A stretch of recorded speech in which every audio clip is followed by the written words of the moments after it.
The shadow broker. It was past 2 a.m. when Eric Crane's burner phone buzzed on the nightstand. He woke with a start, the vibration rattling against the wood. Half-dazed, he grabbed the phone and answered.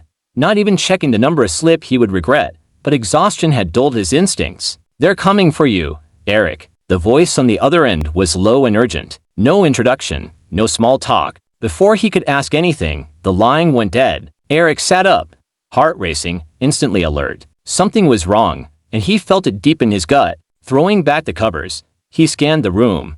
Every shadow now a potential threat. He had lived too long on the edge to dismiss the fear crawling up his spine. He wasn't just anyone. He was the guy people called to make problems disappear. A cleaner. If you had skeletons in your closet, Eric could bury them so deep they'd never see the light of day again. He dealt with criminals, politicians, even the occasional law enforcement officer who needed something erased for a price. He cleaned up their messes, covered their tracks, and kept their names out of the papers. But now, it seemed like someone was after him. He hurried to the window, pulling the curtains aside just enough to peek through. The street outside his apartment was eerily quiet. No headlights, no movement, at least not yet. He had maybe minutes, maybe seconds. Eric rushed to his closet, yanking open a hidden compartment behind a stack of old jackets. Inside was a go bag. He prepared for moments like this. Cash, fake IDs, burner phones, a handgun, and a few changes of clothes. He grabbed it, along with his laptop. If they were coming, he had to disappear before they found him. As he threw on a jacket, his mind raced. Who tipped him off? And more importantly, who was coming? He had been careful always. His entire life was built on keeping a low profile, staying in the shadows, untouchable. Had someone finally found a crack in his armor? A job gone wrong? Or a client who turned on him? No time to figure it out now. The sound of tires screeching down the street made his blood run cold.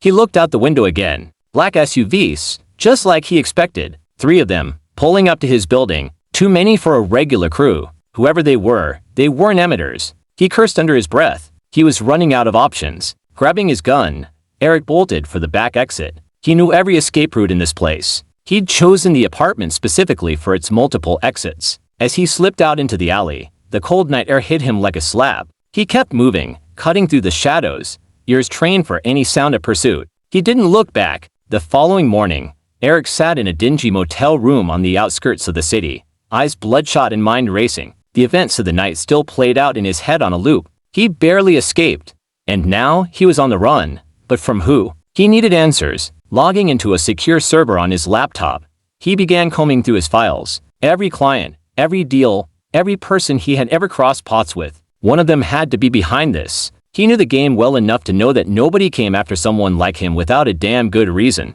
Hours passed as he scrolled through encrypted messages, bank transfers, and records. Then, he found something that made his stomach drop. A name, one he hadn't seen in years. Vincent DeLuca. The name hit him like a punch to the gut. DeLuca was one of the most dangerous crime lords in the country. Eric had done a job for him a few years back cleaning up after a rival went missing under mysterious circumstances. He had buried the evidence so deep, even he barely remembered the details. But DeLuca was a man who didn't forget, and certainly didn't forgive. A sinking feeling settled in Eric's chest. If DeLuca was behind this, it wasn't just about cleaning up old business. It was personal, and personal meant DeLuca wouldn't stop until Eric was dead. Eric knew what had to be done. He had spent his entire career cleaning up other people's messes, but now he would have to clean up his own. It wouldn't be easy. DeLuca's reach was vast, and Eric had few allies left in the city, but he wasn't helpless. He still had one advantage: he knew how to make people disappear, starting with himself. Eric packed his laptop away and grabbed the burner phone from his bag. He dialed a number he hadn't called in years.